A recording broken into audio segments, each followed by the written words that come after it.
جاوید افریدي دغه ماشوم له 10,000 روپۍ ورکړي. ملګرو پر سایټ باندې د تصویر ښکاري دغه ماشوم په سوشل میډیا باندې ډېر زیات وایرل شوی دی او ډېر زیات فیمس شوی دی. د دې د خندا ډېر زیات خلک خوښوي. دغې نه بعد جاوید افریدي دغه ماشوم د پېښور زلمي امبیسډر جوړ کړو. خو اوس پښتانه په سوشل میډیا باندې په جاوید افریدي باندې دغه تنقید کوي چې جاوید افریدي دغه ماشوم له قرض ختم کړي او بعضې ملګري په جاوید افریدي باندې دا الزام لګوي چې دغه ماشوم له 10,000 روپۍ ورکړي دي. نو ملګرو په دې کې هیڅ حقیقت نشته دی. بعضې ملګري د خپل پین فالوور دپاره لګیا دي په سوشل میډیا باندې پیک نیوزونه شیر کوي او جاوید افریدي یو داسې سړی دی الله تعالی له غټ زړه ورکړی دی. نو 10,000 نه زه وایم چې 10 کروڑ به ورله ورکړي. خو موږ پښتانه په جاوید افریدي باندې تنقید کوو چې آیا جاوید افریدي له 10,000 روپۍ ورکړي. نو 10,000 له بل چا ورکړي دي چې یو غریب هلک ته راوچت کړي او د پېښور زلمي امبیسډر جوړ کړي. بیا هم پښتانه په تا باندې تنقید کوي. یار دا ډېره زیاته د افسوس خبره ده.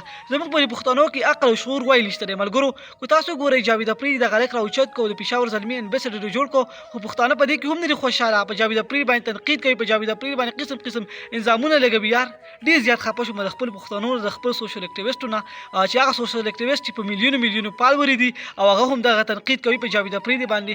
جاوید افریدي الله تعالی دومره ښه زړه ورکړی دی، دومره غټ زړه ورکړی دی. یار زه وایم چې جاوید افریدي باید د ماشوم سره نور مدد هم وکړي خو چې په سوشل میډیا باندې موږ پښتانه جاوید افریدي لږ پرېږدو. یار په ټوله سوشل میډیا باندې پښتانه سوشل اکټیویسټ دروغ وایي او د ځان نه خبرې جوړوي د خپل پین فالوور دپاره لګیا دي. هغو ته زه دا امنیت کوم، زه ورته زاري کوم چې پلیز لږ تحقیقات کوئ. یار نه سره ثبوت وي او بس دغه شانې ویډیوګانې کوئ، ځان فیمس کوئ، ځان مشهوروئ. یار الله هم تباه او هلاک کړه. یار زه خو ډېر زیات خفه شوم.